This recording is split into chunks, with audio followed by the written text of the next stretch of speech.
Hello friends, स्वागत है आप लोगों को मेरे यूट्यूब चैनल साहित्य ज्ञान सागर में। आज का वीडियो बहुत ही शानदार और यूजफुल होने वाला है।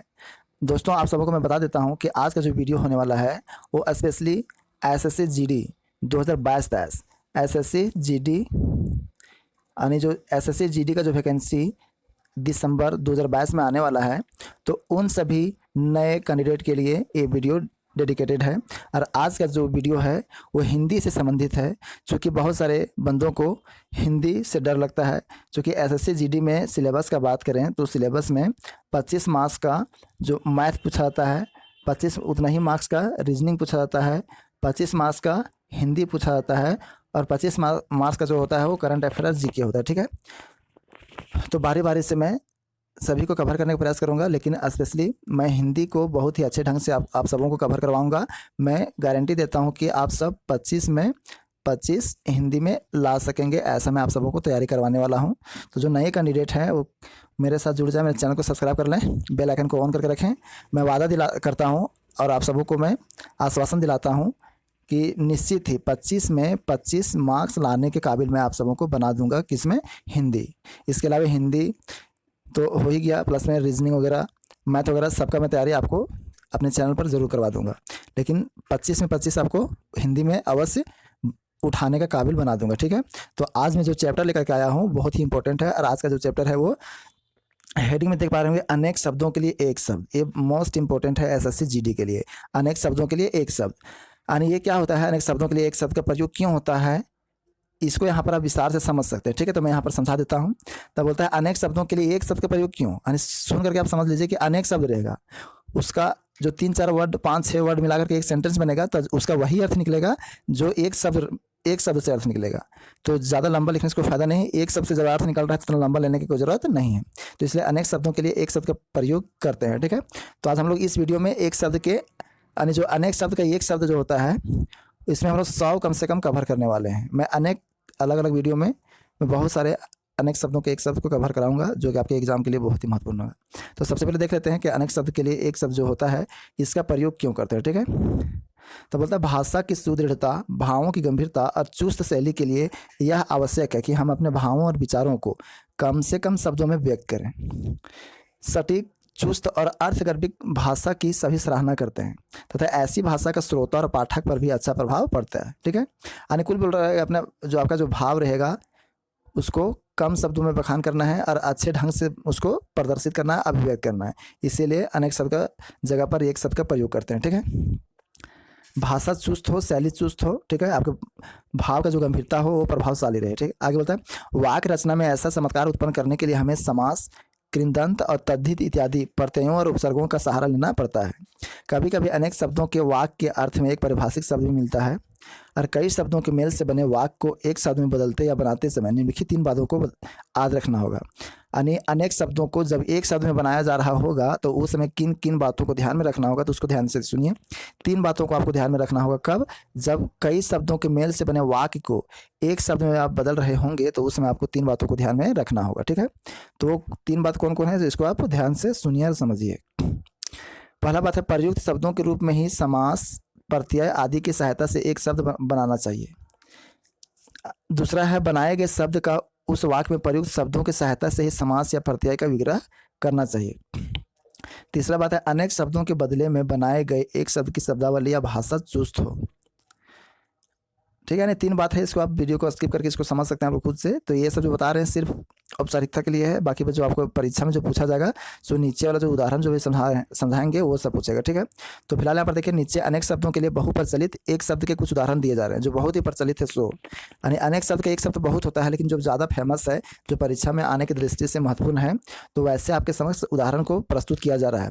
इनसे छात्रों को अपनी भाषा को चुस्त और प्रभावशाली और अर्थ गंभीर बनाने में पर्याप्त सहायता मिलेगी। इससे छात्रों को क्या चीज़ में मदद मिलेगा, तो भाषा को चुस्त बनाने में, प्रभावशाली बनाने में और अर्थ गंभीर बनाने में आपको मदद मिलेगा अनेक शब्दों के एक शब्द। तो आइए देखिए यहाँ पर मेन वीडियो स्टार्ट होता है। आज का जो वीडियो का जो मकसद है वो यहीं से आपका बेनिफिशियल रहने वाला है। इसको बोलते हैं अनेक शब्दों के एक शब्द, और ये एसएससी जीडी में पूछा जाता है। दो तीन क्वेश्चन यहाँ से आता है, ठीक है। तो आप मेरे ऊपर भरोसा रखिए, और जितना मैं आप लोग को वीडियो देता रहूँगा हिंदी का, वो आप रेगुलर रूप से लेते रहिएगा। आपको निश्चित तौर पर हिंदी में इंक्रीजमेंट देखने को मिलेगा, और आप धीरे धीरे 25 में 25 लाने की ओर अग्रसर होते रहिएगा, ठीक है। तो आइए देखते हैं, तो 1 से स्टार्ट करते हैं, ठीक है। किसको क्या बोलते हैं, तो यहाँ पर देखते जाइएगा आराम आराम से, ज़्यादा टाइम नहीं लेना है इसमें। जो स्मरण रखने योग्य है उसको स्मरणीय कहते हैं। स्मरण मतलब होता है याद करना। जो वर्ड आप लोग को दिक्कत होगा, जिसका अर्थ बताना चाहिए, उसको हम बता दूंगा, ठीक है। जो स्मरण रखने योग्य, स्मरण मतलब याद रखने योग्य है, जो बात याद रखने योग्य होता है उसको कहते हैं स्मरणीय। और जो देने योग्य है, यानी कोई जो देने योग्य होता है उसको कहते हैं दे। ये सब याद रखते जाइएगा। वीडियो को स्किप करके आप रोक लीजिएगा, उसको आप समझ लीजिएगा, ठीक है। और जो मोक्ष चाहता है, जो मोक्ष चाहता है उसको मुमुक्षु कहते हैं। ये बहुत इंपॉर्टेंट है। जो मोक्ष का चाहत रखता है, जो मोक्ष चाहता है उसको मुमुक्षु कहते हैं। इसको याद रखिएगा स्पेशली। जिसका ग्रीवा सुंदर हो, जिसका ग्रीवा सुंदर हो उसको सुग्रीव कहते हैं। जो उपकार करता हो उसको उपकारी कहते हैं। जो जानना चाहता है या तो जानने की इच्छुक है, जानने का इच्छा रखता है, उसको जिज्ञासु कहते हैं। ये भी इंपॉर्टेंट है। और एक चीज़ और ध्यान रखिएगा, इसमें पूछता है श्रुति लेख टाइप के, जैसे आपको बोल देगा कि जिज्ञासु का शुद्ध रूप क्या है, जिज्ञासु का शुद्ध रूप क्या है, जिज्ञासु कैसे लिखाता है, या तो मुमुक्षु कैसे लिखाता है। तो हिंदी आपका यहाँ पर 2 चैप्टर कवर हो रहा है। एक तो अनेक शब्द के एक शब्द कवर हो रहा है, और दूसरा आपको वर्ड देखने को मिलेगा। अरे यूँ तो समझ लीजिएगा, जो बच्चा में आप 7-8 में जिस तरह आप लोग को लिखाया जाता था श्रुति लेख, उस तरह श्रुति लेख पूछता है। वहाँ पर श्रुति लेख कैसे पूछता है, तो ये वर्ड दे देगा और उसका 4 ऑप्शन देगा कि बताना है कि आप कौन सही है, ठीक है। तो इसलिए आप अक्षर को भी ध्यान से देखते जाइएगा। आपका इससे दो चैप्टर कंप्लीट हो रहा है। एक अनेक शब्दों के एक शब्द और एक शुद्धिकरण, ठीक है। बेसिक हिंदी पूछा जाता है। और बात रही है वीडियो और किसके लिए बेनिफिशियल है, तो ये मिडिल स्कूल के सारे बच्चों के लिए, क्लास 10 के लिए इंपॉर्टेंट नहीं है, लेकिन मिडिल स्कूल के सारे बच्चों के लिए इंपॉर्टेंट है। और जहाँ पर हिंदी का सिलेबस रहता है वहाँ पर उन कॉम्पिटिटिव एग्जाम के लिए महत्वपूर्ण है, ठीक है। तो बात करते हैं जो उपकार चाहता है, जो उपकार करता है उसको उपकारी कहते हैं, ठीक है। और जो जानना चाहता है उसको जिज्ञासु कहते हैं। तो जिज्ञासु कैसे लिखाता है ये भी ध्यान से देखते जाइएगा। बोलता है जो स्त्री के वशीभूत या स्त्री जैसे स्वभाव का हो, यानी कोई बॉय है और वो उसका स्वभाव, उसका जो रंग ढंग या बोली वचन या तो उसका जो भाव भंगिमा होता है वो स्त्रियों के जैसा होता है, उस लड़का को अस्त्रैन कहते हैं। उस लड़का को क्या बोलते हैं, अस्त्रैन। यानी उसका जो बोली व्यवहार, कैरेक्टर, उसका रहन सहन लड़कियों के जैसा रहेगा, तो उस लड़का को अस्त्रैन कहा जाता है। जो धीरज धारण करता हो उसको धीर कहते हैं या तो धैर्यवान कहते हैं। तो देख लीजिए धैर्यवान कैसे लिखाता है, तो इस तरह भी वहाँ पर पूछ देगा धैर्यवान। बोलता है जो भेदा ना जा सके, ठीक है, उसको अभेदी कहते हैं। वर्ड पर जरूर ध्यान दीजिएगा, बार बार हम नहीं बोलेंगे। जितना भी हम पूरा वीडियो में जितना वर्ड आएगा सब वर्ड पर आप ध्यान दीजिएगा। आपका 2 चैप्टर कवर हो रहा है, ठीक है। जो भेदा ना जा सके उसको अभेदी कहते हैं। शिव भगवान का जो उपासना करने वाले होते हैं, उपासक होते हैं, उसको शैव कहते हैं। शैव किसको बोलेंगे, जो शिव भगवान का भक्त होता है, ठीक है। अनुचित बात के लिए आग्रह, कोई गलत बात है और उसके लिए बार बार आग्रह करें, ठीक है, तो वो उसको दूर आग्रह कहते हैं। दुराग्रह यानी गलत आग्रह है, यानी जो आप सोचे हुए वो गलत है, गलत चीज़ का आप अनुमति मांग रहे हैं, ठीक है। जो सब कुछ जानता हो, इंपॉर्टेंट है, जो सब कुछ जानता हो उसको सर्वज्ञ कहते हैं। जो सब कुछ जानता है उसको सर्वज्ञ कहते हैं। अगर मिडिल स्कूल का 7 और 8 क्लास का जो बच्चे हैं, इस वीडियो को से आप लाभ उठा सकते हैं, नोट्स बना सकते हैं, ठीक है। तो जो सब कुछ जानता है उसको सर्वज्ञ कहते हैं। और जो अल्प मतलब होता है कम, जो कम जानता है उसको अल्पज्ञ कहते हैं। और जो बहुत जानता है उसको बहुज्ञ कहते हैं। जो बहुत जानता है उसको बहुज्ञ कहते हैं, ठीक है। तो 15 यहाँ पर कवर हुआ। आगे देखते जाइए, लास्ट तक बने रहिएगा वीडियो में, क्योंकि बहुत ही इंपॉर्टेंट चैप्टर है ये, ठीक है। मिस कहीं नहीं करना है। मैं आप सबों के लिए रेगुलर वीडियो प्रोवाइड करूंगा ताकि आप एबल हो जाइएगा 25 में 25 लाने के लिए, ठीक है। तो आगे बढ़ते हैं। जो कुछ नहीं जानता है उसको अज्ञ कहते हैं। अज्ञ यानी उसके अंदर ज्ञान नहीं है, कुछ नहीं जानता है। और जो शास्त्र जानता है उसको कहते हैं शास्त्रज्ञ, ठीक है। यह सिंपल सा है बात, जल्दी देखिए। जो जानने योग्य है, यानी जो जानने योग्य, कोई बात ऐसा है जिसको जानना चाहिए तो उसको ज्ञातव्य कहते हैं। ज्ञातव्य यानी जानने योग्य। और कोई बात रहता है पूछने योग्य, जो पूछने योग्य रहता है उसको प्रष्टव्य कहते हैं। प्रश्न से बनता है प्रष्टव्य। नेक्स्ट है जो देखने योग्य है उसको द्रष्टव्य या तो दर्शनीय कहते हैं। तो यहाँ पर देख लीजिए द्रष्टव्य कैसे लिखाता है, दर्शनीय कैसे लिखाता है, इस पर भी आपको फोकस करना है। जो सुनने योग्य है उसको श्रवणीय या तो श्रोतव्य कहते हैं। जो सुनने योग्य है उसको श्रवणीय या तो श्रोतव्य। जो कहने योग्य है उसको कथ्य या तो कथनीय। जो कहने योग्य है उसको कथ्य या तो कथनीय। जो राजनीति जानता है उसको राजनीतिज्ञ कहते हैं। जो व्याकरण जानता है उसके व्याकरण कहते हैं। व्याकरण, इसका स्पेलिंग देख लीजिएगा, व्याकरण। जो संगीत जानता है उसको संगीतज्ञ कहते हैं। जो विज्ञान जानता है उसको वैज्ञानिक कहते हैं। यहाँ तक हो गया। आगे देखते जाइए, वीडियो को आप स्किप करके देख सकते हैं या तो दोबारा भी इसको रिपीट करके एक दिन के अंतराल में उसको देखते रहिएगा, इंपॉर्टेंट है। ठीक है, आगे बात करते हैं। जो संगीत जानता है वो संगीतज्ञ हो गया, जो विज्ञान जानता है वो वैज्ञानिक हो गया, जो कला जानता है उसको कलाविद कहते हैं या तो कलाकार कहते हैं। ठीक है, और जो वेद जानता है उसको वेदज्ञ कहते हैं या तो वैदिक कहते हैं। जो बहुत भाषा जानता है उसको बहुभाषाविद कहते हैं। जो बहुत भाषा जानता है उसको बहुभाषाविद कहते हैं। जो न्याय जानता है उसको न्यायिक या तो न्यायविद कहते हैं। जो न्याय जानता है उसको क्या बोलते हैं, न्यायिक या तो न्यायविद। आगे 30 नंबर का, जो भू के गर्भ यानी धरती के अंदर की बात जानता हो उसको भूगर्भवेत्ता या तो भूगर्भ शास्त्री कहते हैं। ठीक है, जो धरती के अंदर के बात जानता है उसको भूगर्भवेत्ता या तो भूगर्भ शास्त्री कहते हैं।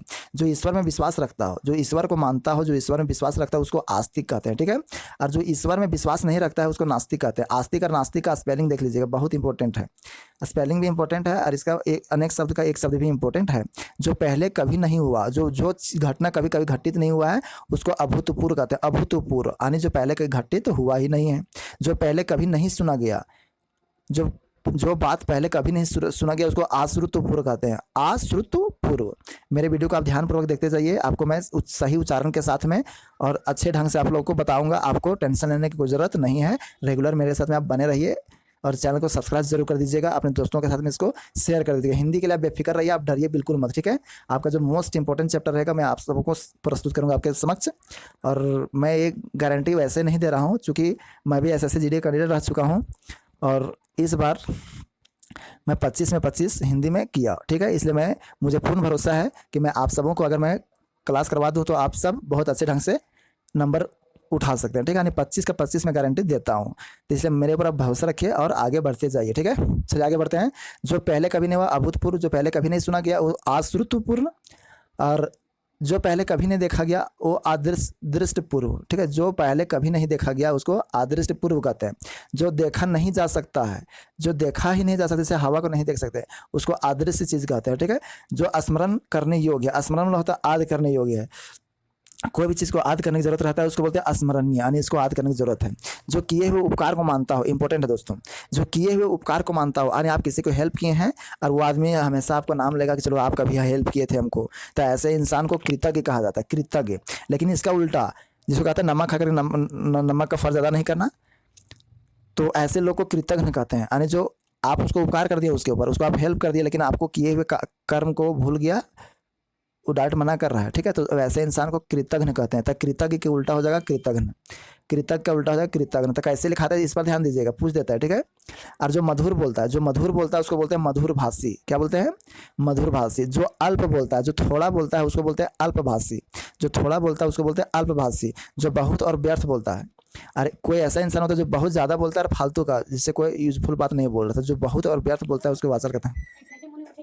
जो मित मतलब कम, जो कम बोलता है उसको मितभाषी कहते हैं। मित मतलब कम, जो कम बोलता है उसको मितभाषी बोलते हैं। आगे देखते हैं। जो 2 बार जन्म लेने वाला होता है उसको द्विज कहते हैं। ये सब इंपॉर्टेंट है, याद रखते जाइएगा। वीडियो को आप 2 बार 3 बार करके देखिएगा परीक्षा आने तक। ठीक है, जो मापा ना जा सके उसको अपरिमित कहते हैं, अपरिमित। ठीक है, जो मापा ना जा सके। जो उक्ति पुनः पुनः कही जाए, उक्ति मतलब कोई भी बात, कोई भी कथन बार बार कहा जाए उसको पुनरुक्ति कहते हैं। पुनरुक्ति यानी पुनः उसको दोहराना, एक ही बात को जब दो बार कहा जाए तो उसको पुनरुक्ति कहते हैं। जो शीघ्र समझ में ना आए, यानी जो बात जल्दी हम लोग को बोध में ना आए, हमको समझ में नहीं आया, उसको दुर्बोध कहते हैं। दुर्बोध यानी बहुत दिक्कत से समझ में आता है वो बात। जैसे आप मैथ बना रहे हैं, ठीक है, बच्चा लोग मैथ बनाते हैं तो उसको समझ में नहीं आता है, तो जो मैथ उसको समझ में नहीं आता है उस चैप्टर को कहेंगे ये चैप्टर उसके लिए दुर्बोध है, यानी ये जल्दी इसको समझता नहीं है, थोड़ा सा समझने में कठिनाई होती है। आगे बात करते हैं। जो दूसरे के स्थान पर अस्थायी रूप से काम पर आया हो, जो अस्थायी रूप से, यानी जैसे मान लीजिए कभी कभी राष्ट्रपति को हटा दिया जाता है तो उसके जगह पर दूसरा राष्ट्रपति जो है से वहाँ पर आता है अस्थायी रूप से, फिर बाद में उसको हटा करके फिर दूसरा राष्ट्रपति चुना जाता है। ठीक है, तो जो फिलहाल यहाँ पर काम चलाने के लिए यहाँ पर आया है अंतरिम सरकार के रूप में, तो उसको अस्थायी कहते हैं। ठीक है, तो जो दूसरे का स्थान पर अस्थायी रूप से काम करने आया है उसको बोलते हैं स्थानापन्न। स्थानापन्न यानी स्थान उसको बदला जा सकता है। ठीक है, आगे देखते हैं 49 नंबर का। जो इच्छा के अधीन हो, जो इच्छा के अधीन हो उसको इच्छाधीन कहते हैं, इच्छाधीन कहते हैं। और जो तीनों गुणों सत्व रज और तम से परे हो उसको क्या बोलते हैं, निर्गुणातीत। त्रिगुणातीत यानी तीनों गुण से परे हो यानी बाहर हो।